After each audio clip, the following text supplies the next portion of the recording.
Shalom, shalom, shalom, peuple de Dieu, shalom, peuple de la ville Océane.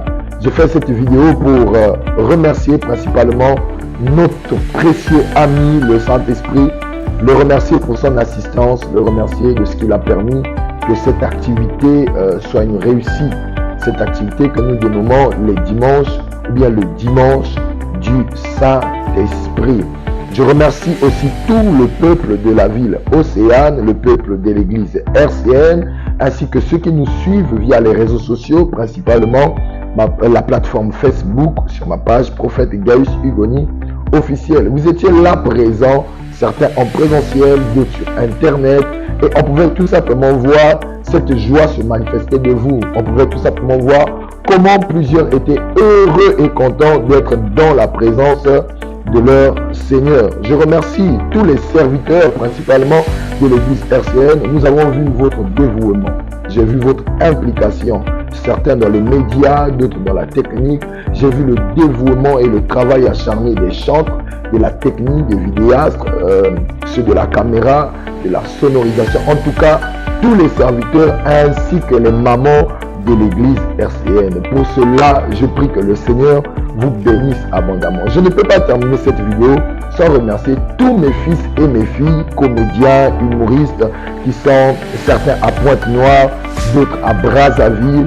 J'ai vu votre implication, je cite par là Dali Cardinal, Franche Denis et bien d'autres de personnes qui sont là. J'ai vu Honorable, Moucharaf, Yann, vous êtes vraiment nombreux, je ne peux tous vous citer dans cette vidéo, mais que le Seigneur vous bénisse abondamment. Je vous remercie. Soyez bénis. Que représente le dimanche du Saint-Esprit pour moi? Personnellement, c'est un dimanche mis à part. Vous savez, des fois nous avons tendance à respecter nos programmes de culte d'une manière liturgique et nous courons des fois derrière l'heure et derrière un programme bien structuré que nous devons respecter. Le dimanche du Saint-Esprit, c'est un dimanche que nous mettons spécialement à part afin de donner au Saint-Esprit le temps pour faire le maximum de ce que Dieu sait faire. C'est un temps que nous mettons à part, un dimanche que nous mettons à part pour vivre le maximum de Dieu. C'est un temps où nous permettons au Saint-Esprit de ministrer, ce qu'on appelle par le ministère du Saint-Esprit. Guérir comme il sait le faire, opérer des miracles comme il sait le faire, activer les dons spirituels, accorder les dons spirituels à ceux qui en ont besoin et opérer, manifester le surnaturel au milieu de son peuple. En fait, c'est un temps où nous venons pour vivre Dieu dans sa totalité. Voilà. Donc, nous connaissons l'heure et nous ne connaissons pas forcément la fin de ce qu'il a prévu faire en fait. Nous venons et nous nous abandonnons à lui afin qu'il fasse une nous ce qu'il veut. Wow, la pensée derrière l'organisation de ce dimanche du Saint-Esprit part du fait qu'un jour, le Saint-Esprit m'a dit quelque chose qui m'a quand même choqué. Il me fait savoir que l'un des moments où il est le plus attristé, c'est au jour de la Pentecôte. Pendant que pour plusieurs chrétiens, c'est un moment festif, c'est un moment de joie. Nous célébrons la venue du Saint-Esprit et le Saint-Esprit me dit non. C'est en cette période de Pentecôte que je suis le plus attristé. Il m'a donné un exemple en me disant, imagine un peu que tu es autour des gens, qu'il y a une personne qui vit autour de vous et à longueur de journée, vous ne le saluez pas.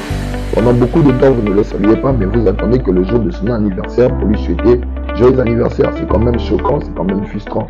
Et c'est dans cet état que le Saint-Esprit se retrouve aussi.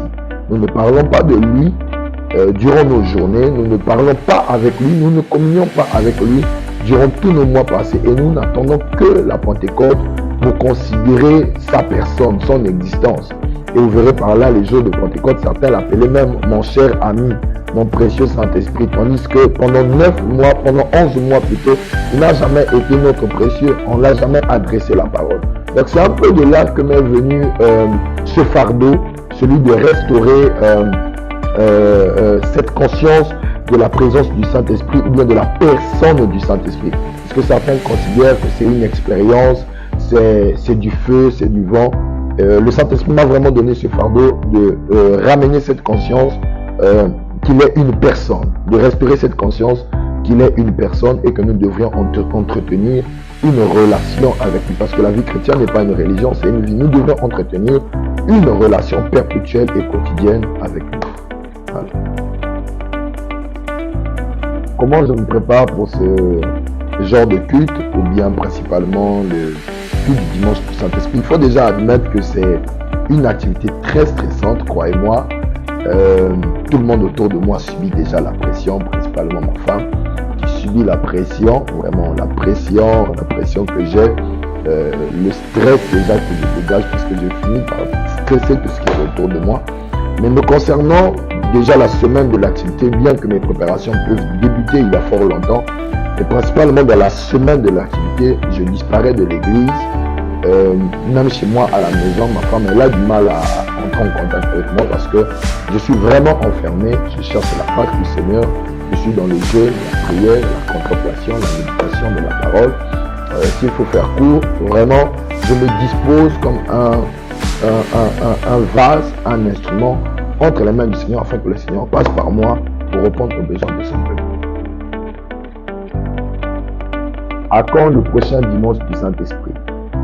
Nous avons préféré l'organiser comme suite, l'organiser après chaque 3 mois. Après chaque 3 mois, revenir sur nos activités des dimanches du Saint-Esprit. Déjà, premièrement, pour éviter que les gens se familiarisent avec le surnaturel, avec ce qui est sacré. Vous savez, l'homme se lasse souvent de ce à quoi il est exposé tout le temps, même si ces objets ou bien ces choses sont sacrées. Généralement, lorsque l'homme est exposé à ce qui est sacré, en tout temps, il finit par désacraliser ces choses sacrées. D'où nous avons préféré espacer beaucoup de temps pour la préparation de l'événement aussi, parce que ce sont des activités qui demandent beaucoup en termes de préparation, en termes de préparation spirituelle, mais en termes de préparation financière aussi, parce que nous voulons donner quelque chose de bon au Seigneur. Donc s'il faut parler de chaque 3 mois, nous sommes au mois de mai, la prochaine activité c'est pour le mois d'août. Comme mot pour la fin, je voulais tout simplement vous inviter au prochain dimanche du Saint-Esprit. Ne vous faites pas raconter ce programme, venez nombreux. Et en ce qui concerne les dates, vous pourrez tout simplement vous connecter sur mes différentes pages, YouTube, Instagram, Facebook, Prophète Gaius Hugo officiel, et vous aurez toutes les informations. Que Dieu vous bénisse abondamment.